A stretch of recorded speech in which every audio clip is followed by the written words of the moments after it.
This saucy, flavorful ground meat or mince pie is the perfect comfort food for a cold winter's day. Hi, and welcome back to Plating It with Wendy, where I share with you recipes which impress with ease.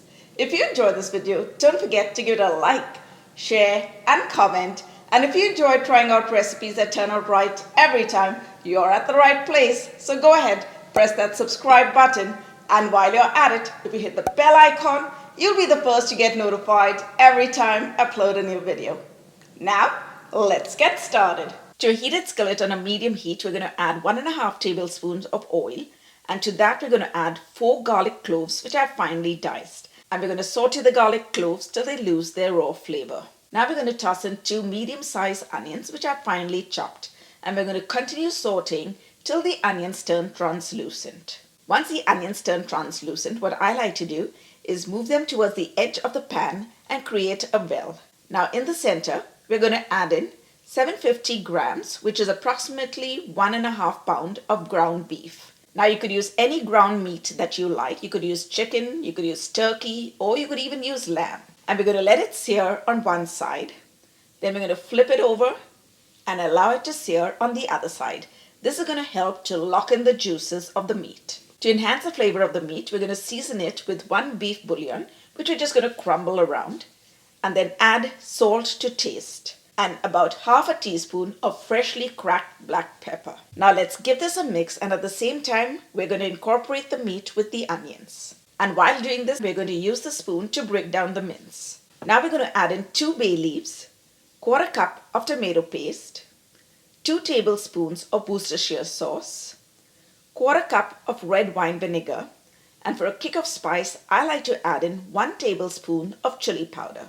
And now to balance the flavors, we're going to add 2 tablespoons of sugar, and we're going to give it a good mix. Now if you wanted, you could always skip the chili powder, but trust me, it adds a lot of flavor to the ground meat. Now to create that lovely saucy filling to our pie, we're going to toss in 3 tablespoons of all-purpose flour, and we're going to give it a mix till the flour blends with the mince. Now to introduce some veggies into our pie, we're going to add in 4 baby carrots, or you could use 1 carrot, and I've finely diced it. Now we're going to pour in 1.5 cup of low sodium beef broth, and the beef broth is going to mix with the all-purpose flour and create that lovely saucy filling. Now we're going to turn up the heat to medium-high, and we're going to allow it to cook while stirring occasionally for about 20 minutes before we add in 1/3 cup of frozen green peas.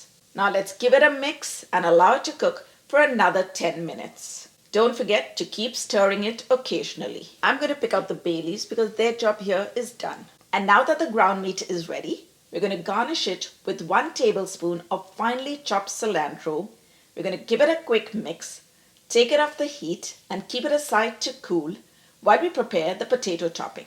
In a deep pot, I've added 1.200 kilograms, which is approximately 2.5 pounds of potatoes, and I've peeled them and chopped them into smaller pieces. Now we're going to salt them and leave them on a medium heat to cook. You're going to allow it to cook till a knife, when inserted in, slides right through. Now for this recipe, I like to go in with my ricer to mash the potatoes, but you could always use a fork or just a potato masher. To give that lovely buttery flavor to the potatoes, I like to add in 2 tablespoons of butter, and we're going to season it with 1 teaspoon of white pepper and 1 tablespoon of finely chopped fresh cilantro.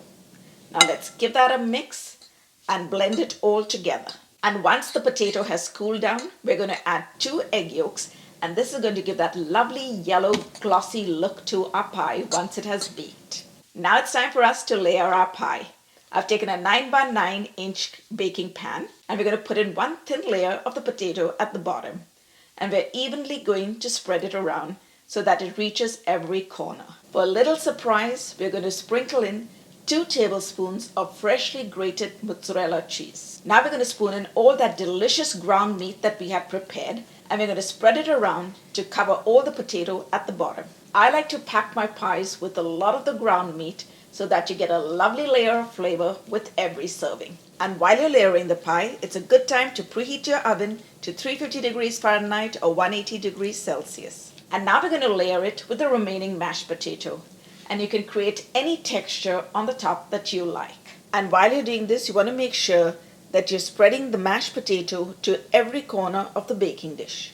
To finish it off, we're going to sprinkle on about 2 tablespoons of finely shredded mozzarella cheese and 2 tablespoons of finely grated Parmesan cheese. The Parmesan cheese is going to give it that lovely crusty top, while the mozzarella cheese will give it a nice stretch. And about 1 tablespoon of finely chopped fresh cilantro. Now into the oven it goes for about 25 to 30 minutes or until your pie has got a lovely golden crusty top. Wow, I hope you can get that aroma through the screen. Now let's sprinkle on some fresh cilantro, or you could use parsley.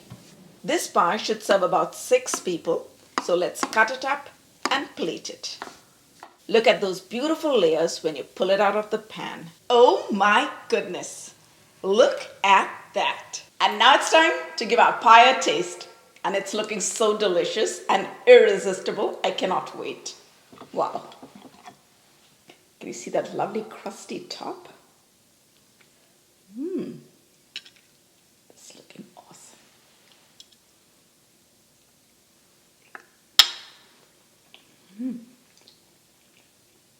Wow, this pie is absolutely delicious and a must-try recipe. It's so well flavored that I'm telling you, your family is going to enjoy it. So hop onto my website, platingitwithwendy.com, where you will find the full written recipe. Thanks for watching. See you soon.